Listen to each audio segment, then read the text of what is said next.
Bonjour, ici le Padre Lantier. Aujourd'hui, à Soldats résilients, nous parlons de la violence.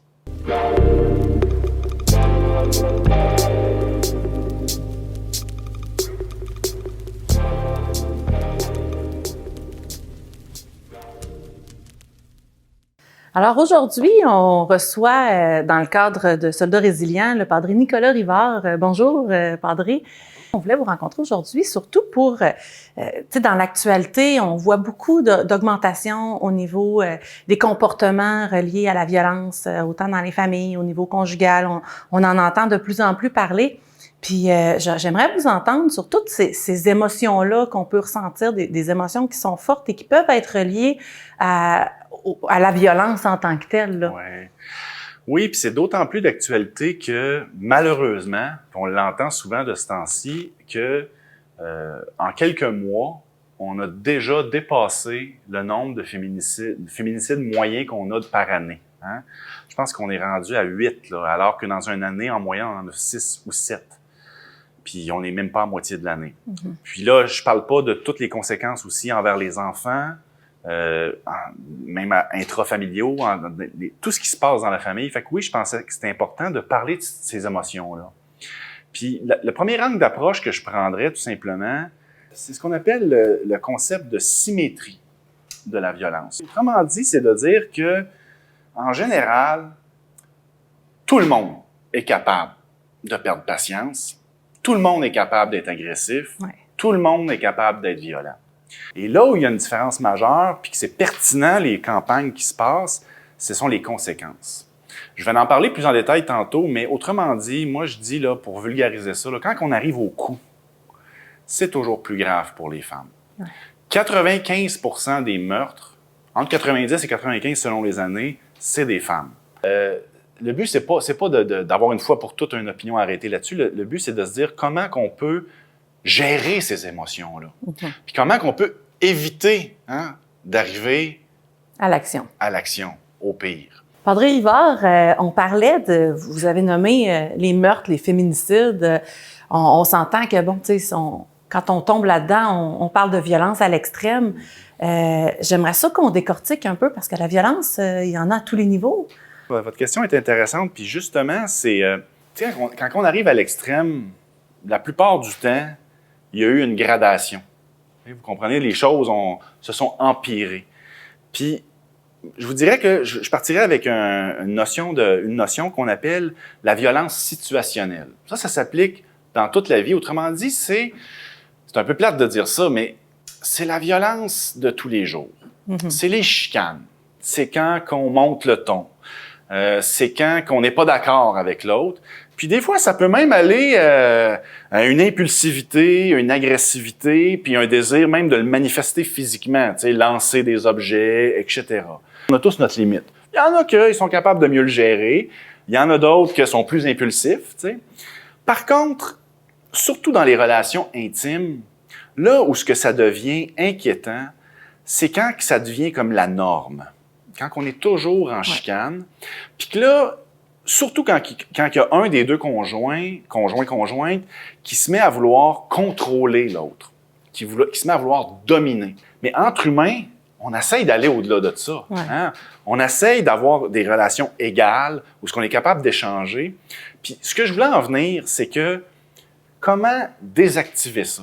Tu sais, dès le début, comment établir des stratégies, dans le fond, pour être capable de se rendre compte que c'est normal de perdre patience, c'est normal d'être en colère, c'est normal parfois même d'être un peu dépassé par les événements, mais d'avoir cette introspection-là, puis un peu d'autocritique, de dire « Attends, là, je suis en train, ça devient, c'est trop fréquent. Ouais. Ça se passe trop. Puis là, ou bien je suis jaloux, parce que là, j'en parlerai à la fin, mais ça part souvent de ça, des sentiments d'insécurité, sentiments de jalousie. Puis comment, la façon la plus facile de gérer ces émotions-là, c'est en contrôlant l'autre. Ouais. Puis en étant capable de nommer l'émotion à la base, on va être capable de la gérer, d'avoir une meilleure gestion de cette émotion-là. Padre Rivard, on vient de parler de violence situationnelle, de violence dans le couple, mais à quel moment on détecte qu'on a une problématique dans notre couple? À quel moment on le sait qu'on a besoin d'aide? Mais on en a parlé un peu tantôt. un des points de non-retour, ou un point que là, on a un problème sérieux, c'est quand commence à s'instaurer des pratiques contrôlantes. Ouais. Parce que c'est pas difficile à voir que quand on commence à contrôler ou à vouloir contrôler l'autre, on n'est plus dans une relation égal à égal. Puis c'est souvent un indicateur que même qu'on a besoin d'aide, je dirais. Parce que là, on est dépassé par les événements. Ouais. Parce que quand on se met, là, on est rendu dans ce qu'on appelle des émotions viscérales. Autrement dit, des émotions qui se passent dans le fond de nos tripes. C'est souvent un indicateur que là, oups, ça serait peut-être bien d'aller chercher de l'aide. Puis ça prend du courage pour reconnaître qu'on est dépassé. Pourquoi je dis ça? Parce que les études ont démontré que quand les comportements contrôlants commencent, c'est là que commence la violence physique. Ça ne veut pas dire qu'il n'y en a pas eu avant, là, des petits échappatoires ou des éclatements ou un burst, comme on dit. Sans vouloir diminuer ces événements-là qui sont tout autant importants. Là. Exactement. Mais quand il y a du contrôle, là, c'est un bon signe qu'on s'en va vers quelque chose qu'on risque de regretter. Souvent, ça va être les deux qui vont le faire. Parfois, ça va être juste un des deux.